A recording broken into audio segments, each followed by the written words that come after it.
Market's up big pre-market. Um, Tariff reset with China. To me, this is like a kid breaking a vase in the house or window, and then getting a new vase or fixing the window. You shouldn't. Nobody should celebrate the entire process. There's a bad part, making the mistake. There's a good part, fixing the mistake. But you can't create value out of that, if that makes sense. So it doesn't really make a lot of sense in terms of, fixing a self-inflicted wound should not be a net positive. If anything, it's sort of a slight net negative. Yeah, it's a little bit of market amnesia. The most favored nation stuff is, I think, slightly neutral to slightly negative, which is kind of what the market's doing. Um, we don't know how it'll be implemented, if it'll be implemented. Obviously, it probably would only apply to um, products that the government pays for. The government can't force anybody to pay other prices.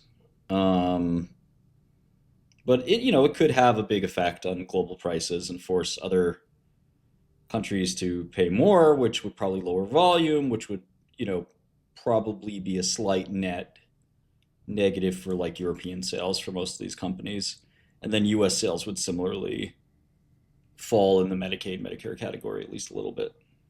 So, it's sort of a probably a nothing burger, but it's certainly a good talking point for Trump.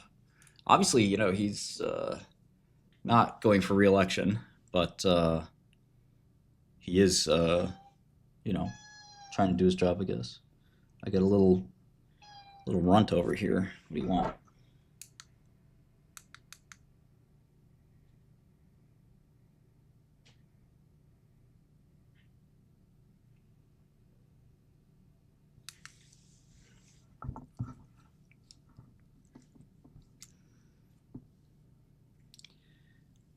Yeah, I don't know if we have a any like details on any of these things, and the market's sort of hypersensitive to them for some reason.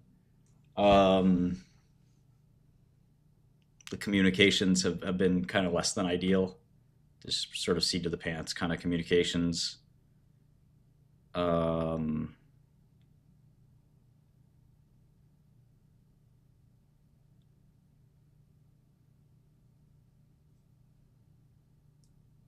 Showcat.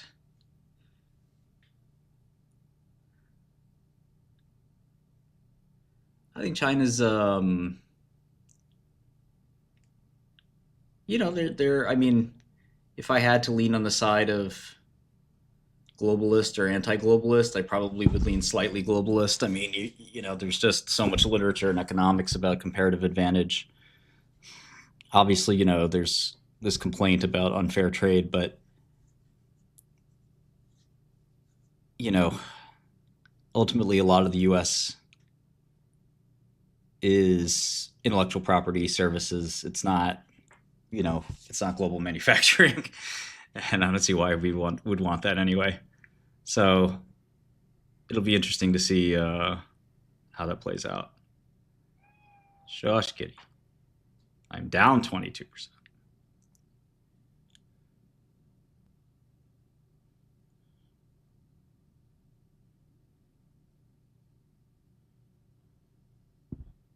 Yeah, it's hard to imagine a comprehensive trade deal between the two countries that's really thorough and really well done, and that is like actually a big give up by China. Ultimately, like the only group it would benefit would be some U.S. manufacturers would benefit, but ultimately, it's still a pretty small part of our economy.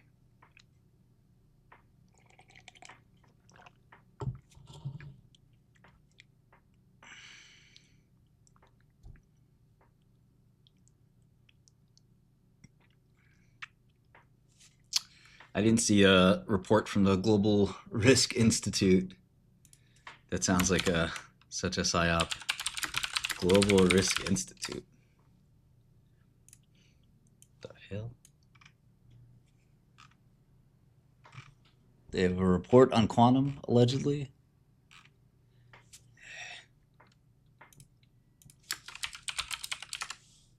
Quantum threat.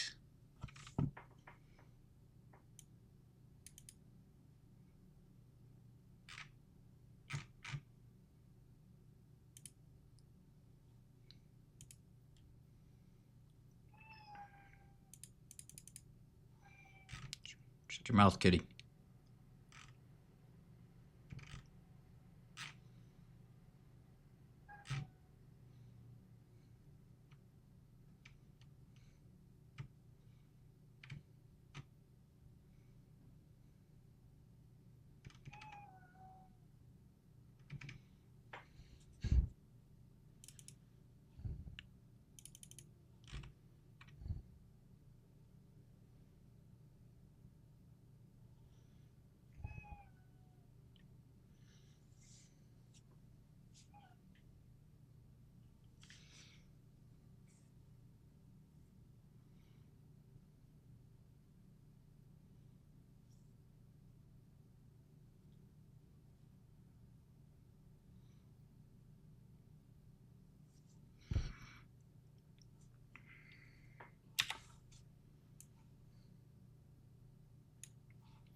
I think, for shorts that, you're feeling pain on,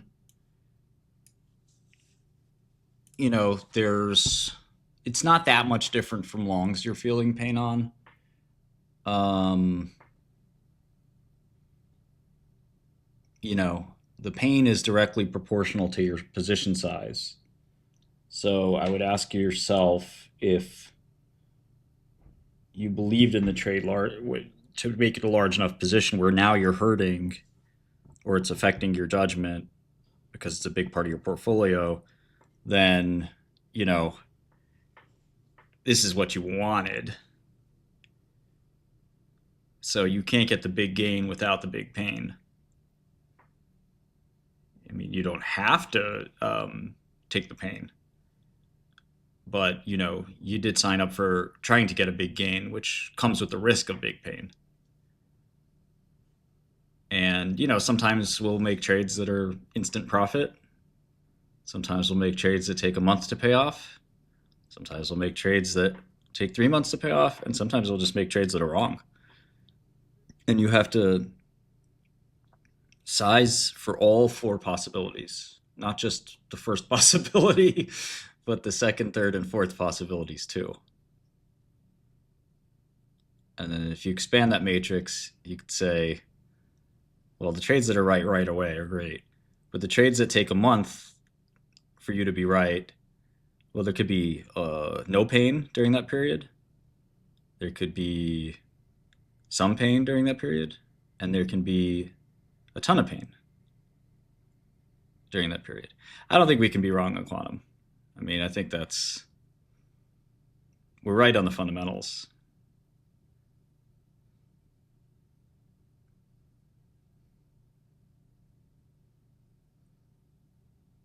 Yeah, market's kind of losing its mind.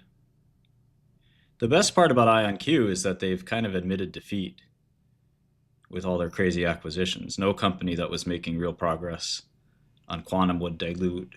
I mean, they've diluted their share count by like 30%. Sarepta will probably take a quarter to recover, but I also think that buy-siders and sell-siders will do surveys before the quarter, the Q2 quarter.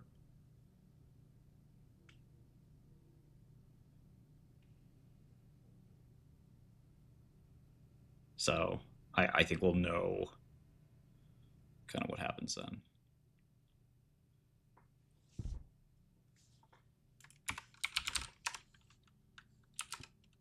I don't see any news on Tarsus. Do you?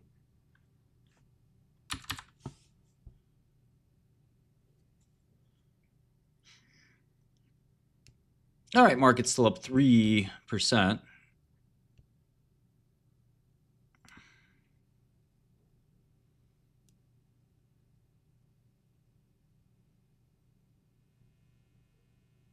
I think that the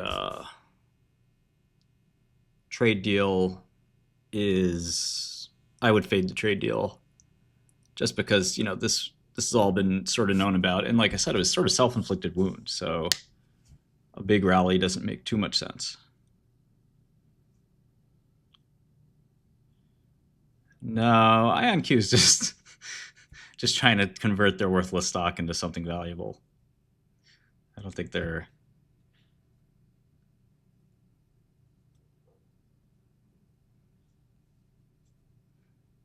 Yeah, I think it would all be priced in.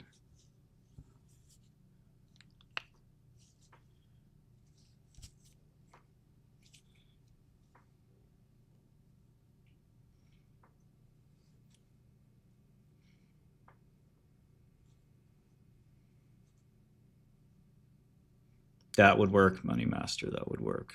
We need tribute.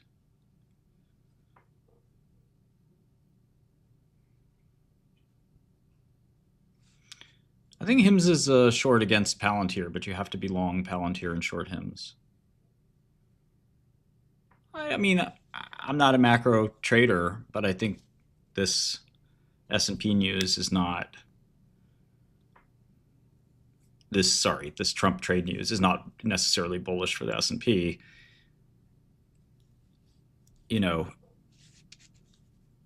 If you can get alpha out of creating a problem and then fixing the problem you created, and that you'll get net market up, you'd create problems every day. You just go crazy. It doesn't make sense.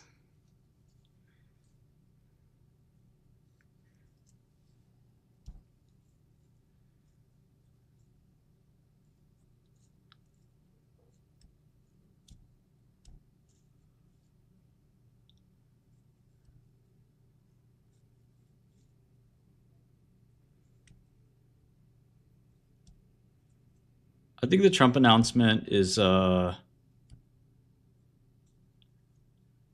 pharma is kind of a more or less neutral, or slight negative.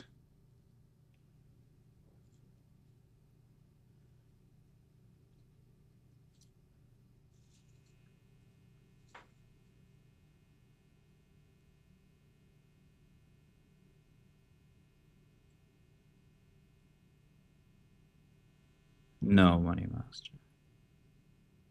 Still bullish. Sarepta didn't change my mind overnight. No.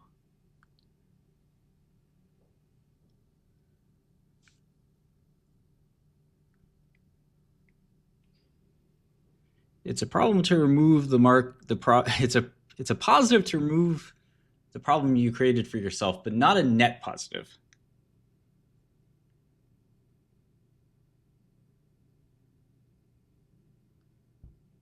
Tell me, Evgen, tell me. I can't acquire Pfizer right now. Capital's tied up.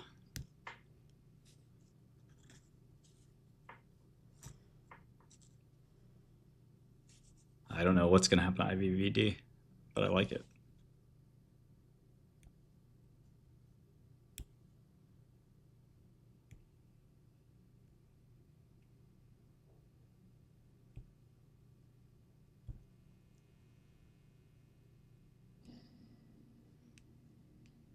Imagine insider trading the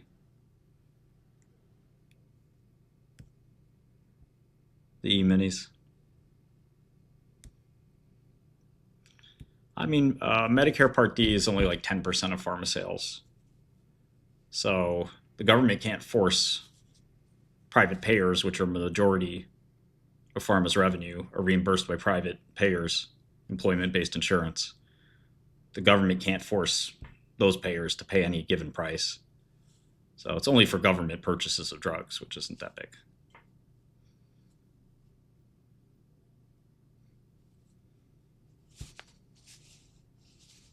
Yeah, it's possible, Paul. I think that you still have budget problems, which create austerity. Trade war is not exactly over. It does seem like Trump's throwing in the towel pretty early.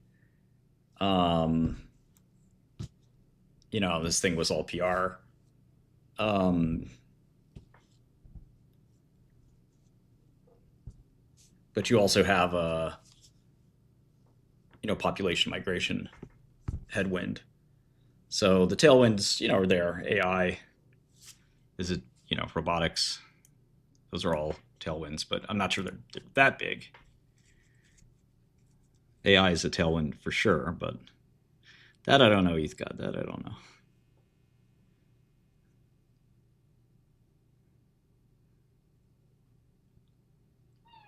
Shh, shut up, kitty. Shut up.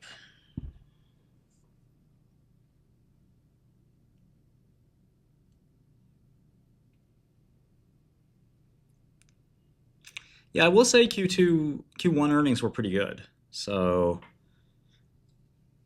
there wasn't anything totally out of whack in Q1. So I think that, is telling. But valuations are already kind of cranked out of control. So I'm not sure the market's, due for a big relief rally or something like that. I don't think D-Wave will really have much news until next quarter. She wants to play. Yeah, D-Wave, IonQ, these are all scams, obviously. Rigetti, um, Rigetti's up the most, and QUBT. So, like, we have a quality, like, reversal or something.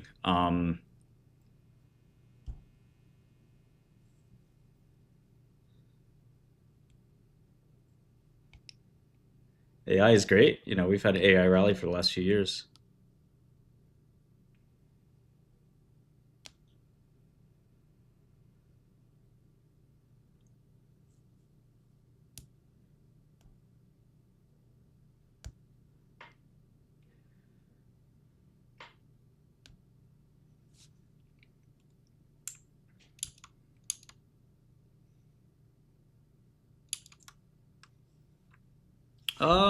There's only Rigetti left, really, right? QUBT doesn't really have earnings. They're kind of a fake company.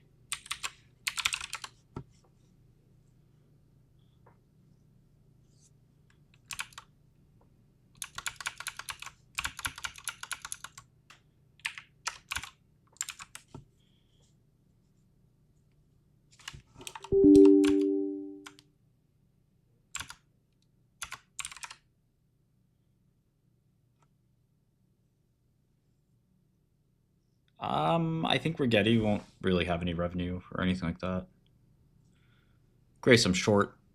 I'm short. I'm basically just short one position.